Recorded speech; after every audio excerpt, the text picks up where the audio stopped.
The track that launched a-ha into the stratosphere, Take On Me, was an instant classic. To this day, it's been played over 3 million times on American radio alone.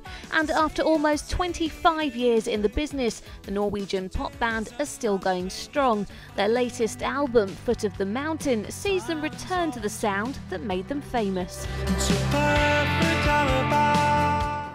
With this album, we wanted to make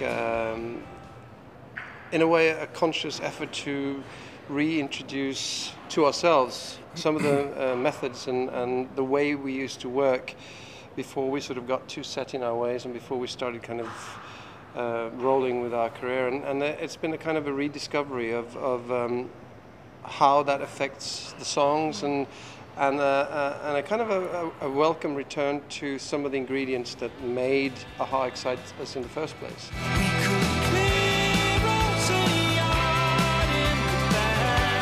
Do you ever listen to music today and just hear, you can spot your influence? Do you ever hear that? Do you hear the sound that you first came out with in 1984 or whatever, you're like, sounds familiar? It happens in the same way that I'm sure people hear our music and spot how they've influenced us. Influence is not a one-way street, it goes back and forth. I find myself influenced by a lot of young artists today, so it's not a one-way street.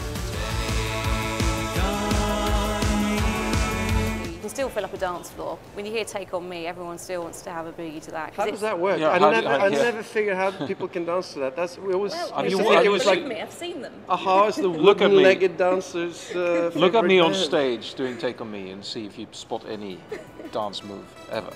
Take On Me doesn't really care what we think about it anyway. It's that simple. Have you asked? It's not responding. All right.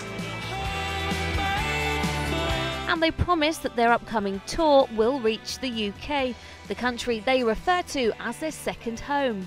So it is a bit like coming home, and that's special. That's always special. Plus, it's a very exciting place to be. And people love music here, and that's a good enough reason in itself. Good enough indeed. The album Foot of the Mountain is out now.